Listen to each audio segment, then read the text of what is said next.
It's all just a big coincidence, isn't it? Everything that we've correlated the last going on 8 months now is all just some strange coincidences that don't have anything to do with reality. I thought in today's video we would go over, in a more condensed way, some of the more unbelievable coincidences to put it all together so that the final nail can be put in this story. I very much doubt, at this point, we are ever going to see the light of day on it. What's going to happen with the court-martials is going to happen one way or the other. I have enough experience with the military to know that very little can be done on the civilian side to affect outcomes that way. It's probably already been decided what they're going to do. But anyway, the coincidences. Well, the first big coincidence we can take right from the Navy report. At this event with the Fitzgerald happened 56 nautical miles from Yokosuka, Japan.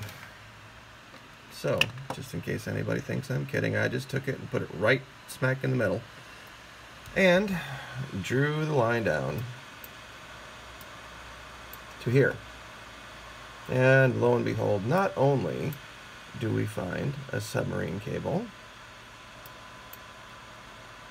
56 nautical miles, almost to the point, shows where this cable turns from 190 degrees to 240 degrees. Now, people have asked me, if you don't believe the Navy story, what do you believe actually happened? Well, you know, there's a whole lot of moving parts to this. You would have to have known what they were doing, why they were there, and how someone else who was going to interfere with their mission could have also known this.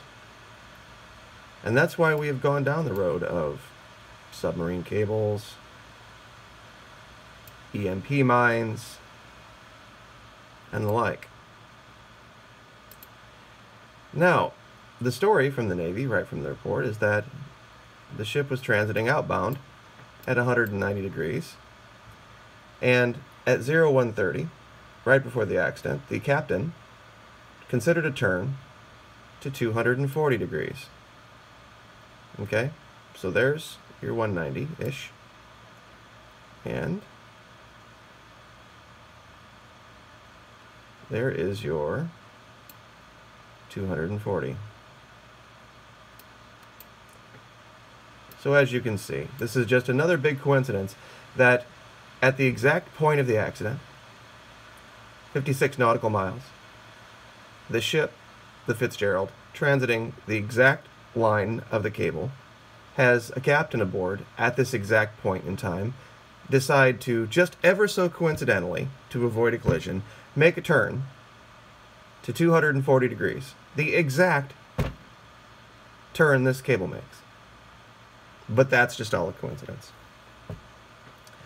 You know, I think the reason I brought this up first was this idea that maybe when the Navy's talking about fatigue, maybe they had done this multiple times, and I alluded to this in another video, that this patrolling these cables might have been part of their mission.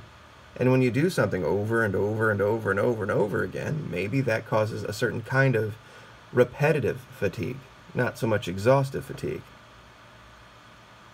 But that might have been the case here. You know, we covered going all the way back to the 22nd, pardon me, was when we initially got onto this line.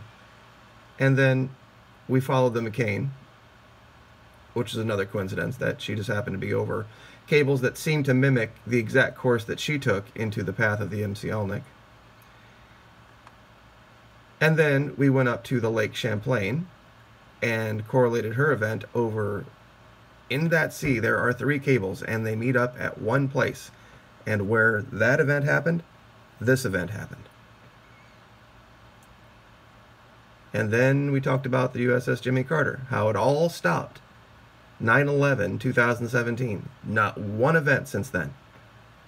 After they showed up flying the Jolly Roger. We showed that the British had put out a statement saying that the Russians were prowling around these cables and that they had developed a submarine that can, send out autonomous rovers to work on these cables and manipulate them. And that was just a coincidence. Then we did the fourth ship, the Statham, that had two different events, one where they lost a sailor and another one where the Chinese warded them off an island. And we correlated those to cables, lone cables out in the middle of nowhere. And then, strangely enough, the Normandy, the fifth ship. We correlated 80 miles off the coast of Cherry Point, North Carolina, where a sailor just went missing for no apparent reason. They couldn't recover the body. And, strangely enough, 80 miles off the coast of Cherry Point, North Carolina, we went to submarinecablemap.com, found a cable, and when we went to Vessel Finder, we found that it had been cut.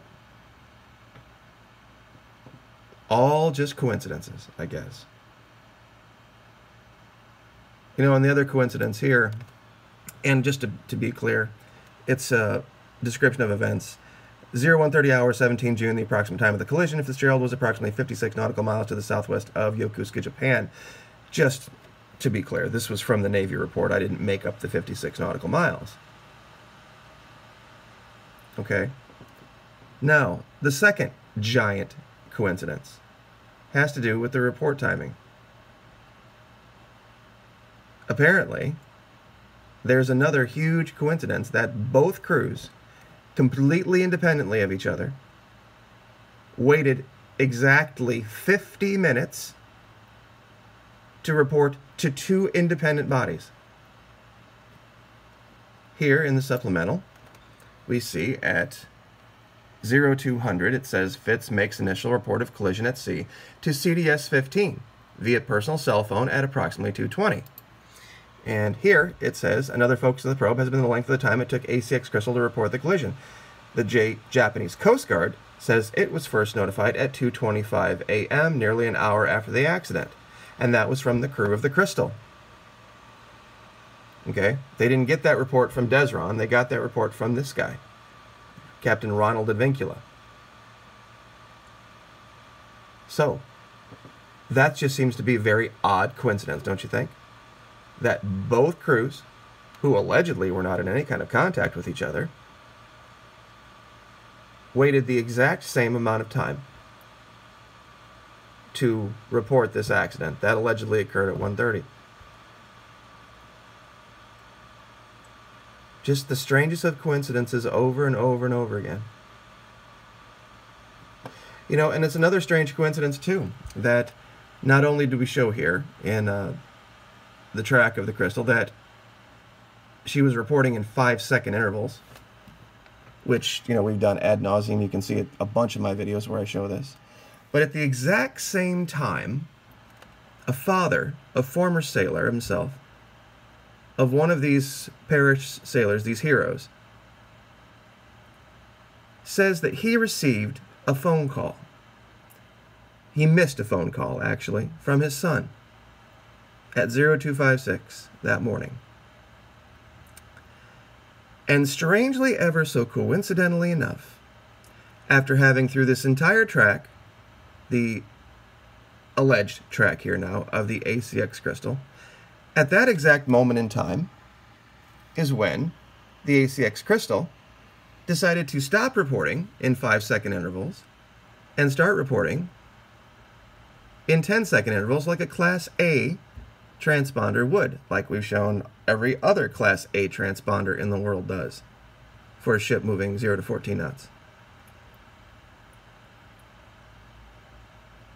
But that's, of course, just a coincidence, isn't it?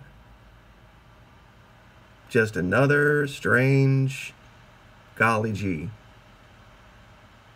Who'da thunk? There's, like I said, a lot of moving parts. And what they were doing, I think, was relevant to why they were attacked.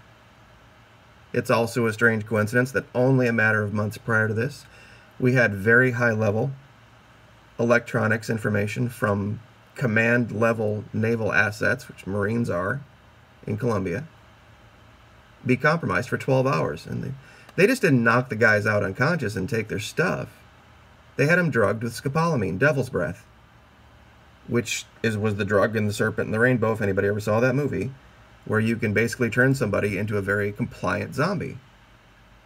And so for 12 hours, and we know Hezbollah is down there, we know all sorts of nasties are down there, they had access to 2 high-ranking Marines and their electronics. God knows what could have been compromised. What passwords could have been gotten. What information could have been gleaned about naval operations. You know, who those men could have contacted at the behest of these people that had them under this control. Which is why the Marines were found not guilty. That they had been drugged in a way that they were in a place they were authorized to be. They didn't go out seeking prostitutes, as was initially reported. That these women that did this to this man had a concerted plan. They effected the plan, got the information, and got out. And then all of a sudden, all hell breaks loose with our destroyers. You know, another strange coincidence, since we're on the topic of coincidences, is in 2014, a report was put out. Pardon me here for 1 second. That talks about GPS spoofing. And we know that the Russians have been seen to be doing this in the Black Sea. It's not an allegation that they do this. And strangely enough, many, many years before, here's another coincidence. The picture that they show of assets that could be vulnerable are a Tycho in order, and one of my contributors helped me with this, a Tycho class, an Arleigh class, another Arleigh class, and a Spruance class. All destroyers. All, I believe, to be, I'm not sure about the Spruance, but the other 3 for sure, are anti-ballistic missile assets. And also, ever so coincidentally, at the exact same time that all of these events were happening, last summer from June to August, we saw 10 launches of missiles from North Korea, 3 of which went over an ally, 2 of which could have reached the United States. They detonated a thermonuclear weapon underground. And one of them, and then ever so coincidentally again, the coincidences just go on and on and on. It's just beyond anything you could believe. The Hawaii, one of the missile launches, the most successful one, the one that actually happened right after the Fitzgerald, it happened on the 4th of July, flew for 38 minutes. It was the most successful ICBM launch North Korea ever had, and it was only a matter of weeks after the Fitzgerald was removed from the region.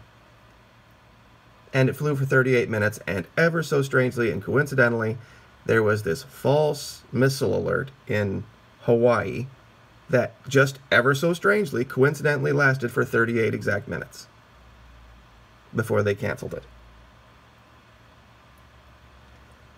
How many more coincidences need to happen? I guess that's my question before. I don't have a problem doing this research. I don't have a problem, continuing down this road. But I would have hoped by now that someone, somewhere, would have stepped up and said, you know what? Maybe this guy, we don't agree with everything he says. We definitely don't agree with his politics. But these are way too many coincidences. This is way too many coincidences for this to actually be something that is just that. And I just wanted to show you the video in case you wanted to see that one about the missile. We covered it on the 23rd of January, and a lot of people have seen it. It's my 3rd most viewed video at this point. And we've tried to. We have, tried to stay on the idea that these sailors deserve justice. These parents deserve justice. And I alluded to this yesterday, and things are moving forward. Jennifer Hammonds is a sailor herself and has been aboard a DDG, lived aboard a DDG. And she's actually stepped up, and she's had conversation now, direct conversation with the father of Xavier Martin, one of the sailors who died on the Fitzgerald, and I've talked to her about it, and he's basically of the same mind that the channel is. She's going to, and I'm not going to step on her this way, she's going to do a live interview with him on her channel at some point in the future, and there are tentative plans for them to also continue to talk about this issue in Pascagoula, Mississippi, where the Fitzgerald currently is.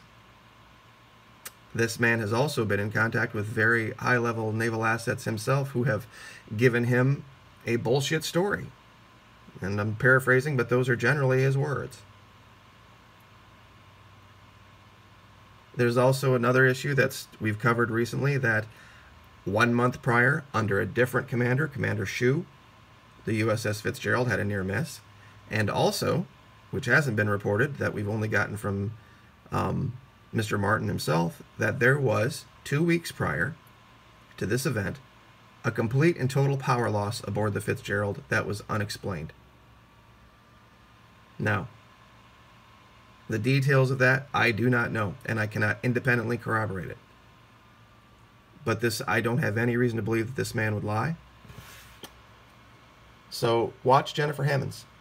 She's going to be picking up this from me. I've covered just about everything I can cover. If anything new comes up, or anything we've missed comes up, of course, I'm going to stay on it. But I would much rather this be coming from a Navy sailor. Someone out there with more reach than me, someone out there with more of a direct interest than me. I'm an old Army guy. I just, the skill that I bring to the table is just knowing when people were lying, and clearly Admiral O'Coin in his press conference was either being told to lie or was be giving bad information, one of the two. So, anyway, 17 minutes, I will leave it there. You can find all this stuff out for yourself. The supplemental inquiry, I've put links in all sorts of my videos.